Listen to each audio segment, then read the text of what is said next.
મહીસાગરના કડાણા ડેમમાંથી 21 ગેટ ખોલી અને 2,30,160 ક્યુસેક પાણી મહીસાગર નદીમાં છોડવામાં આવી રહ્યું છે, જેને લઈને લુણાવાડા તાલુકામાં આવેલો ખાનપુર અને મલેકપુરને જોડતો તાત્રોલી પુલ અવરજવર માટે બંધ કરવામાં આવ્યો છે। દર વર્ષે કડાણા ડેમમાંથી ભારે માત્રામાં પાણી છોડાય છે ને ત્યારે ડુબક પદ્ધતિથી બનેલો આ પુલ પાણીમાં ગરકાવ થઈ જતો હોય છે, જેને લઈને વહીવટી તંત્ર દ્વારા આ પુલને અવરજવર માટે હાલ તો બંધ કરવામાં આવ્યો છે। સ્થાનિકોના મતે પુલ બંધ થતા રહીશોને પણ 20 કિલોમીટરનો ચકરાવો લેવો પડે છે અને ત્યારે સ્થાનિકો પુલ ઊંચો કરવાની માંગ કરી રહ્યા છે। પુલ પરથી પાણી પસાર થવાના કારણે પુલના આગળના ભાગમાં 10 ફૂટથી વધુ ગાબડું પણ પડ્યું છે, જેને લઈને પુલ પર અવરજવર શક્ય નથી। પોલીસ દ્વારા ચુસ્ત બંદોબસ્ત રાખી બેરિકેડ્સ મૂકવામાં આવ્યા છે અને રસ્તો બંધ કરાયો છે।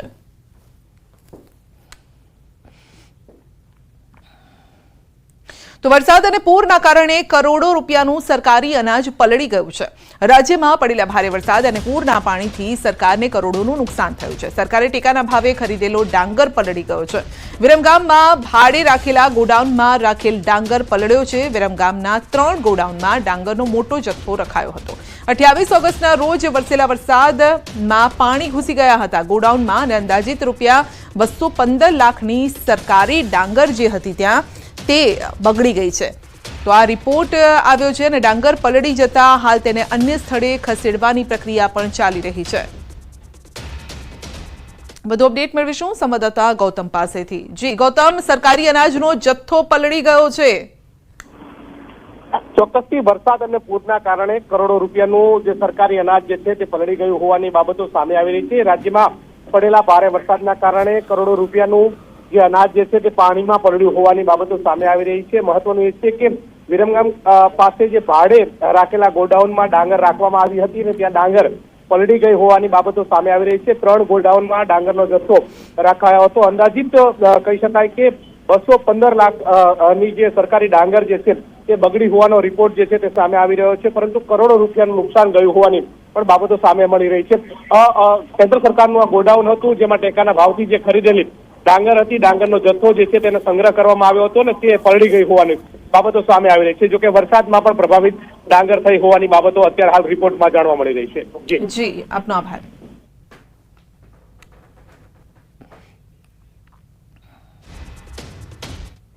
પાલનપુરમાં બ્રિજની કામગીરીમાં ગંભીર બેદરકારી જોવા મળી છે। જીવના જોખમે બ્રિજની કામગીરી સેફટી વગર જ કામ કરતા લોકો દેખાયા છે। લોકાર્પણ પહેલા બ્રિજની કામગીરીમાં ગંભીર બેદરકારી દાખવવામાં આવી છે।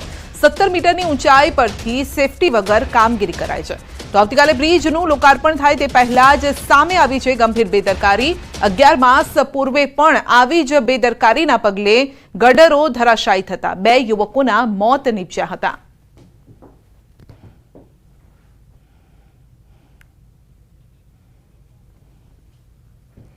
વડોદરામાં લોકોના આક્રોશ બાદ શીતલ મિસ્ત્રીનો ફરી બફાટ। શીતલ મિસ્ત્રીએ નાગરિકોને વધુ એક સુફિયાણી સલાહ આપી છે। હાસ્યાસ્પદ સલાહ આપતા તેઓએ કહ્યું છે કે ટ્યુબ રાખવાથી લોકોમાં આત્મવિશ્વાસ વધશે। લોકોને લાગ્યું જવાબદારીમાંથી છટકવા નિવેદન આપ્યું છે, પરંતુ લોકોની સુરક્ષા માટે આ નિવેદન આપ્યું હોવાની સુફિયાણી વાતો તેઓએ કરી છે। શીતલ મિસ્ત્રીએ બફાટ પર બફાટ કરીને વડોદરાવાસીઓની માફી પણ માંગી છે।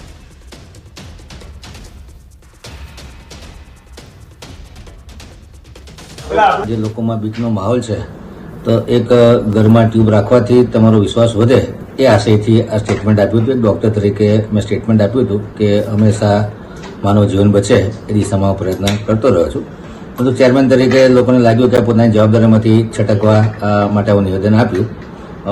આ નિવેદનને લોકોએ હાસ્યાસ્પદ ગણાવ્યું અથવા પરંતુ આશય એક રેઝિલિયન્ટ સિટી બનાવવા માટે નાગરિકો અને તંત્ર બંને સજ્જ રહે એ આશયથી નિવેદન આપ્યું હતું, પરંતુ લોકોને ના ગમ્યું હોય તે માટે દિલગીરી વ્યક્ત કરું છું।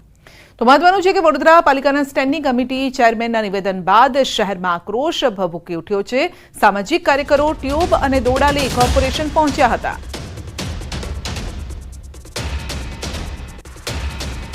વડોદરા શહેરમાં પૂરની પરિસ્થિતિ સર્જાઈ, જે નાગરિકો છે તેઓ પાણી વચ્ચે લોહીના આંસુ રડ્યા છે, ત્યારે સત્તાધીશો નાગરિકોની લાગણી કરવાને બદલે જે છે બેફામ નિવેદનો કરી રહ્યા છે. ડોક્ટર શીતલ મિસ્ત્રી જે છે કે તેમને ખરેખર ઢાંકણીમાં પાણી લઈને ડૂબી મરવું જોઈએ, કારણ કે તેમને એવું નિવેદન કર્યું છે કે વડોદરાવાસીઓએ પોતે જ હવે પોતાની સુરક્ષા કરવી પડશે અને સોસાયટીના રહીશો હોય તેમને પોતે આ પ્રકારની ટ્યુબ જે છે તે વસાવવી પડશે, દોરડા જે છે તે વસાવવા પડશે અને પૂરનું જે પાણી છે તેનાથી રક્ષણ જે છે તે મેળવવું પડશે. ત્યારે જે સામાજિક કાર્યકર છે એમના સહિત આખા વડોદરા શહેરના નાગરિકો છે તેઓની અંદર ડોક્ટર શીતલ મિસ્ત્રીના નિવેદનને લઈને ભારે રોષ જોવા મળી રહ્યો છે. અતુલભાઈ અત્યારે કોર્પોરેશનની કચેરી ખાતે પહોંચ્યા છે અને પોતાનો વિરોધ જે છે તે નોંધાવી રહ્યા છે. આ માત્ર ને માત્ર અતુલભાઈનો વિરોધ નથી, પરંતુ આખા વડોદરાનો વિરોધ જે છે તે તેઓ પ્રદર્શિત કરી રહ્યા છે. તેમની સાથે વાત કરીશું. અતુલભાઈ, શું કહેશો?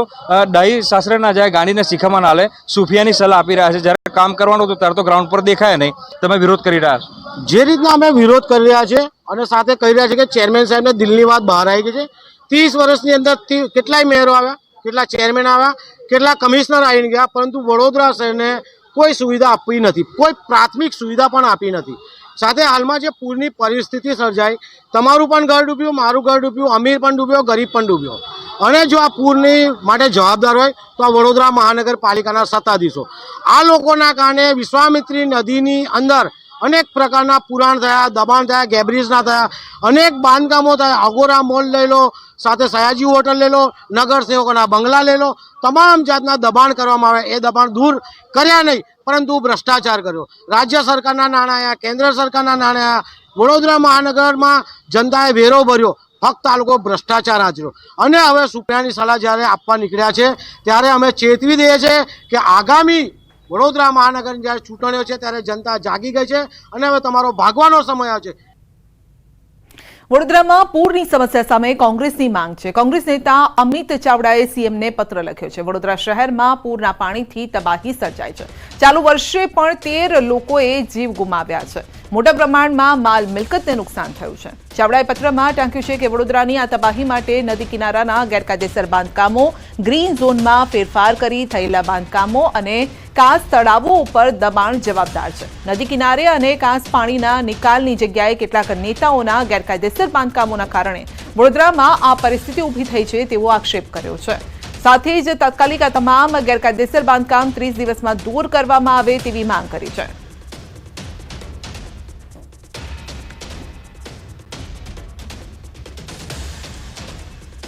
લવ જેહાદનો આરોપી પકડાયો છે સુરતથી. મૈદરપુરા પોલીસે આરોપીની ધરપકડ કરી છે. કિશોરીને ભગાડીને અલગ અલગ રાજ્યોમાં લઈ ગયો હતો. અલગ અલગ રાજ્યોમાં લઈ જઈને દુષ્કર્મ આચર્યું હતું. હૈદરાબાદના તેલંગાણા ખાતેથી આરોપી ઝડપી પાડ્યો છે. મૈદરપુરા પોલીસે સગીરાને મુક્ત કરાવી છે. પરિવારને સુપ્રત કરી પોલીસે આરોપી વિરુદ્ધ પોક્સો એક્ટ હેઠળ કાર્યવાહી હાથ ધરી છે.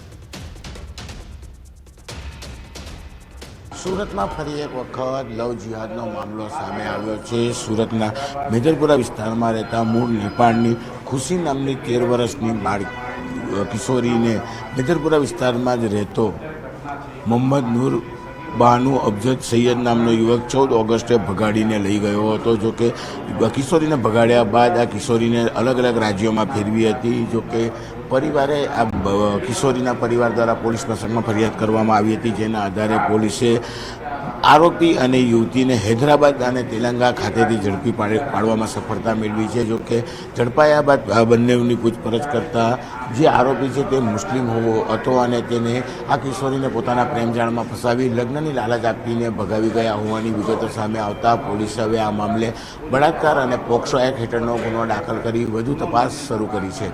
કેમેરામેન ભરત બ્રહ્મભટ્ટ સાથે કિર્તેશ પટેલ, ન્યૂઝ 18 ગુજરાતી, સુરત.